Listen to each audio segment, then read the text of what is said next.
क्या करने तू आया जग में, क्या करके तू जाएगा, मुट्ठी बांधा आया जग में, हाथ पसारे जाएगा। वाराणसी जोन के फिर कपसेठी बाजार में, जहां फिर सदगुरु माता सुंदर जी महाराज की रहनुमाई में समागम हुआ था, वो दास इसलिए कह रहा है कि वो अशोक जी हमारे जोनल इंचार्ज जी दास को वो याद आ रहा है जब वो उस समय मिले थे तो आंखों में नीर थे, उदासी थी। स्वाभाविक सी बात है, जो ये समागम जब ये इस प्रकार से जोन में नहीं हो पाया तो, और फिर वो आंसू भी हैं और आज के भी आंसू देख रहे हैं, वो एक उदासी के थे। और आज सात्संग इनकी रहमतों के, सदगुरु के वो कृपाओं के, जो आज सदगुरु ने कृपा करी है। और सासिंग वो जैसे सदगुरु किस प्रकार से अपने भगत की अकला सोचा पहुंच न सकन, मेरा दी बेहदी थे। और सासिंग ऐसा एक सुंदर रूप सासिंग जो एक शायद कभी कल्पना भी नहीं की होगी। और किस प्रकार से सासिंग वो सारी भावनाओं की सासिंग सदगुरु किस अपने भक्तों की कदर डालते हैं। और हृदय से सासिंग हम धन्यवाद करते हैं सच्चा पातशाह, आपकी कृपा, आपकी रहमत, आपकी बख्शिश। और ये संगम की सासंग जी नगरी में ये जो समागम का ये रहमत मिली है। और जैसे भी सासिंग बता रहे थे, यहाँ पे संगम गंगा जमुना सरस्वती, और फिर एक ऐसी सासंग जी संगम जहाँ पे निरंकार साकार और सासंगत रूपी माँ। और इस संगम में सासिंग जो भी डुबकी लगाएगा तो फिर उसका सासिंग लोक सुखी होगा, उसका परलोक सुहेला होगा। उसका जो मानव चोला जो मिला है वो सासंग जी फिर उसका जिस काम के लिए निरंकार ने, ईश्वर ने, क्या करने तू आया जग में, क्या करके तू जाएगा, मुट्ठी बांधा आया जग में, हाथ पसारे जाएगा। तो सासिंग ये सदियों से सासिंग सदगुरु ऐसे सासिंग परोपकार सतयुग से, त्रेता से, द्वापर से, और सासिंग कई मायनों में ये बहुत ही ऐतिहासिक भी सासिंग जी एक समागम है हमारा 44वां। और उसकी सासिंग सबसे जो विशेष वजह है, सासिंग सदगुरु माता सुदीक्षा जी महाराज सदगुरु के रूप में सासिंग यहाँ पर प्रयागराज की धरती में सासिंग ये समागम इस प्रकार से सासिंग ये रहमतें दे रहे हैं। और फिर सासिंग ये समागम जो है कि जब ये अनाउंस हुआ तो 2 दिन का था। और फिर सासिंग जब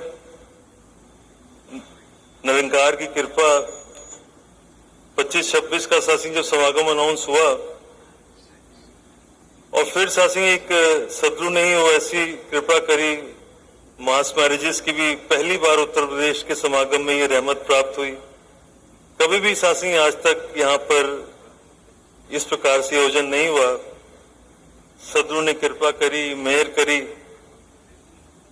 और सासिंग ये निरंतर सासिंग ये रहमतें हम लोग को सासिंग मिल रही है। मौसम भी सासिंग जी जिस प्रकार से है, तो दास यही निरंकार से सदगुरु माता जी से अरदास करता है, सच्चा पातशाह मेहर करना, रहमत करना, बख्शिश करना, अपनी मेहर और नजर इसी प्रकार आप बनाए रखना। ऐसे संतों के समागम नित्य प्रति हमारे जीवन में होते रहे, आपका आशीर्वाद हमें प्राप्त होता रहे। प्यार से बोलो प्यारे।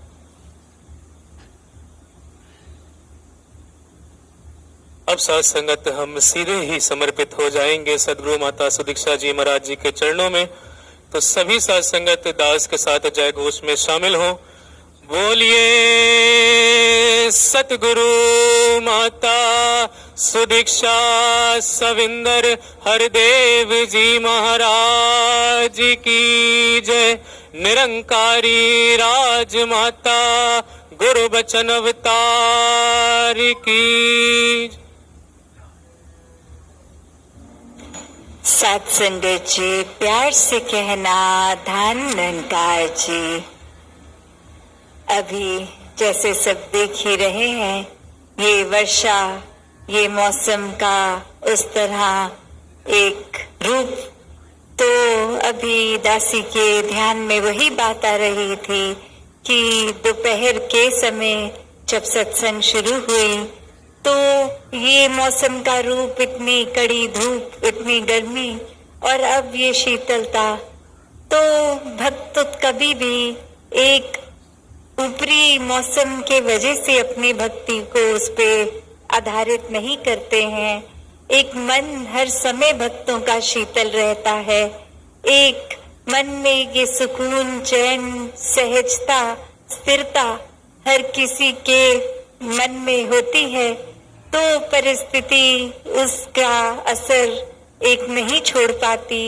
हर समय आनंद की अवस्था में ही भक्त रहते हैं, क्योंकि जब मन इस परमात्मा को देखकर ब्रह्म ज्ञान से ये निराकार के हर समय एहसास में रहता है, तो एक जीवन में फिर वो स्थिरता आनी एक बहुत ही स्वाभाविक हो जाती है।